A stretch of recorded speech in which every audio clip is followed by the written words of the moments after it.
अस्सलाम वालेकुम। My name is Nurul Harim Khan. I hope you all are doing well. उम्मीद होगी कि आप सब खैर खैरियत से हैं और ठीक-ठाक हैं।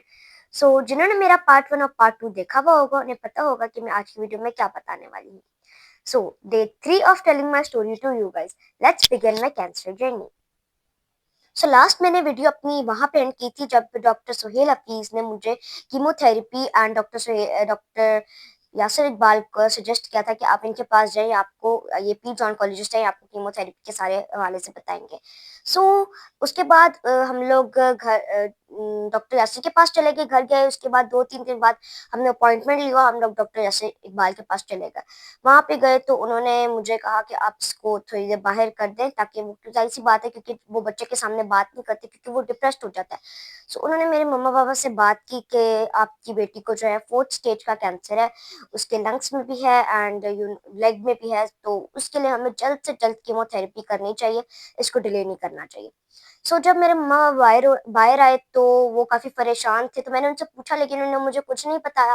उन्होंने बोला सब ठीक है, अभी घर चलते हैं। हम लोग घर गए तो मेरी मम्मा ने अपने कज़िन्स को रिपोर्ट भेजी, तो उनके कोई फ्रेंड थे, वो ऑन्कोलॉजिस्ट थे। तो हमने उनसे पूछा, उन्होंने भी यही कहा कि जितना जल्द से जल्द हो सके इनको कीमोथेरेपी लगाएँ। फिर हम लोग डॉक्टर यासिर के पास 1 वीक बाद दोबारा गए और मेरी कीमोथेरेपी उन्होंने स्टार्ट की। फिर हम लोग चले गए और डॉक्टर यासिर के पास, उन्होंने मुझे एडमिट किया। मेरे कुछ ब्लड टेस्ट वगैरह हुए, उनकी रिपोर्ट आई और वो ठीक आई थी। और फिर डॉक्टर यासिर ने मुझे एडमिट किया और मेरी जो कभी-कभार कीमो मुझे 5 डेज़ की होती है, कभी 1 वीक बाद लगती है, कभी 3 डेज़ की होती है। तो ये पहली-पहली कीमो थी और इसमें मुझे 5 टू 6 डेज़ रखा गया था। एक रात को मुझे कीमो लगी थी, उसके बाद तबीयत बहुत ख़राब रहती है, मतलब जैसे कि हाइड्रेशन की ड्रिप्स भी लग रही होती हैं और साथ-साथ जो पेट दर्द, वॉमिटिंग वगैरह सबकी दवाइयाँ लग रही होती है, लेकिन तबीयत इतनी खराब होती है कि बंदे से ना कुछ खाया जा रहा होता है, ना पिया जा रहा होता है। गले में भी दर्द, पेट में दर्द, सर में दर्द और मेरे बालों में भी इतना दर्द होता था कि मैं उन्हें हाथ भी नहीं लगा सकती थी। सो डॉक्टर ने बोला था कि आप खाओ, लेकिन इसको ज़बरदस्ती ना खिलाओ, क्योंकि इसमें मुँह का ज़ायका इतना ख़राब होता है कि बंदे से इतना सा भी कुछ खाया नहीं जा रहा होता। ऊपर से मीठी चीज़ भी कड़वी लग रही होती है, पानी तो बिल्कुल भी नहीं पिया जाता और फिर पाल में बहुत ज़्यादा दर्द होते हैं। फिर मेरी कीमोथेरेपी हुई और 5 टू 6 डेज़ बाद मेरी छुट्टी हो गई। घर आई, घर आके भी मेरी तबीयत बहुत ख़राब रही, वॉमिटिंग सब कुछ, बहुत तबीयत ख़राब रही। मैं ना कुछ खा पी रही थी और फिर हम लोग डॉक्टर के पास दोबारा गए। उन्होंने मुझे 1 डे के लिए एडमिट किया, ड्रिप्स वगैरह लगाई, फिर उसके अगले दिन मुझे डिस्चार्ज कर दिया गया और फिर मैं घर आ गई। उसके बाद मेरी तबीयत कुछ बेहतर थी और जो है ना, डॉक्टर एक इंजेक्शन देते हैं, जो आपके जो व्हाइट ब्लड सेल्स होते हैं कीमो के बाद वो काफ़ी कम हो जाते हैं, HB red blood cells mean सब कुछ बहुत कम हो जाते हैं और इसकी वज़ह से डॉक्टर एक फिलजन इंजेक्शन देते हैं, जो कि आप पेट में, मेरे बाबा मुझे पेट में लगाते हैं और वो छोटा-सा होता है लेकिन बहुत दर्द होता है, ज़ाहिर-सी बात है कि इंजेक्शन तो फिर कि बहुत दर्द होती है उसमें। और मेरे बाबा भी जब लगाते थे उन्हें भी काफ़ी वो होता था कि यार मैंने नहीं लगाना। जब मैं रोती थी, चीखती थी, वो कहते थे मैंने नहीं लगाना, मैं डॉक्टर को मना कर दूँगा कि बस नहीं यार।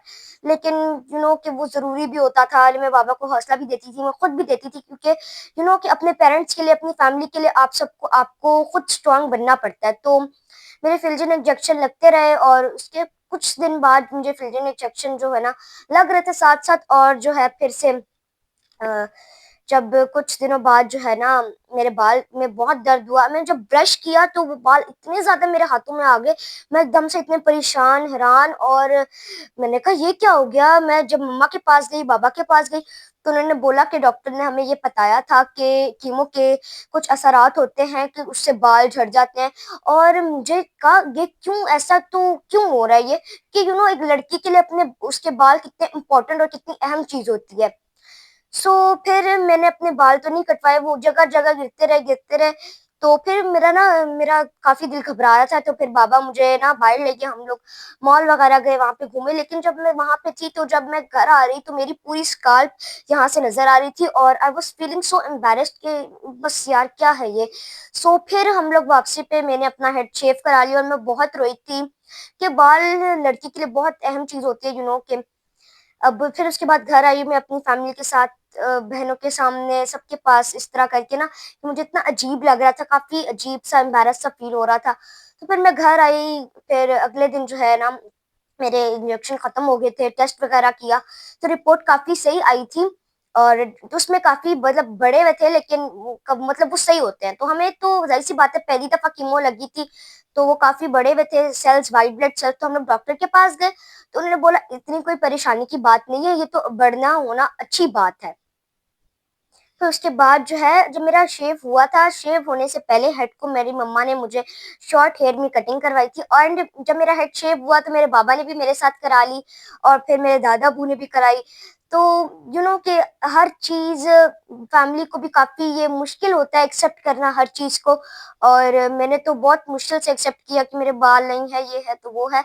और फिर मैंने अपनी ये स्कार्फ कैप्स ऑर्डर की, ये मैं पहनना शुरू की, हिजाब करना शुरू किया, और फिर आहिस्ता-आहिस्ता मैं काफ़ी कॉन्फिडेंट फ़ील करना शुरू हो गई, क्योंकि ये तो अल्लाह ताला की मर्ज़ी है, अल्लाह ताला जैसे चाहे बंदे को आज़माता है। तो यही सब कुछ था, एंड फिर उसके कुछ अरसे बाद मुझे डॉक्टर ने फिर से कीमो का कहा। सो इसी तरह मेरी कीमो जारी रही, और जो तो है ना, जैसे कीमो लगती गई मेरी आईब्रोज़, मेरी लैशेज़ सब कुछ झड़ गया था, और तब भी मैं बहुत रोई कि मम्मा, बाबा मेरे साथ ही ऐसा क्यों होता है? अल्लाह ताला मुझे ही क्यों ऐसे कर रहे हैं? So it was a very emotional time for me, और मैं अभी भी इमोशनल हो रही हूँ, क्योंकि ये बहुत मुश्किल टाइम होता है। एंड फिर आगे मेरी कीमो चलती रही, और इसी तरह तबीयत ख़राब भी होती रही थी। लेकिन फिर अल्लाह ताला भी अपने बंदे को ही आज़माता है। उसके बाद मेरा बीच में 4 कीमोज़ के बाद स्कैन हुआ। फिर आगे मुझे कीमो लगती रहती थी, और काफ़ी ऐसी कीमो थी जिसमें मेरा कैनोला इतना ख़राब होता था, इतना ज़्यादा ख़राब होता था कि मैं क्या कहूँ, कि मैं कहती थी यार बस अब मैंने नहीं लगवानी, बस मैंने नहीं लगवानी। क्योंकि वो जैसे इस टाइम अब कैनोला लगा है, तो अगले दिन इसी टाइम वो कैनोला चेंज होना है, और मेरी वेन्स तो मिलती ही नहीं थी, इतनी मुश्किल से मिलती थी, क्योंकि बहुत बारीक, बहुत पतली, छोटी-छोटी होती थी। सो बहुत दर्द मुझे होता था, और बस यही कुछ था। और जो मेरा स्टाफ था वो भी बहुत मुश्किल से किनोना लगाता था, कि बस मैं कहती थी जल्दी-जल्दी छुट्टी होए और मैं जल्दी-जल्दी घर जाऊँ। सो बहुत पेनफुल चीज़ें होती थी, बहुत पेनफुल प्रोसेस रहा है ये। एंड फिर स्कैन मेरा करवाया, तो डॉक्टर ने जैसे टाँग का एमआरआई होता था, टाँग का एमआरआई कराया, तो डॉक्टर ने मुझे मेरी टाँग की सर्जरी का सजेस्ट किया। फिर कीमो तो वैसे लगती ही रहती थी, फिर टाँग की सर्जरी का सजेस्ट किया आगे। आगे की स्टोरी आपको अगले पार्ट, अगली वीडियो में पता चलेगी। और तो और मैं आप लोगों को एक और चीज़ बताना चाहूँ कि मेरी आगे अभी थोड़ी थोड़े दिन बाद मेरी सर्जरी है लंग्स की, क्योंकि वो थोड़ा-सा वो बढ़ गया था।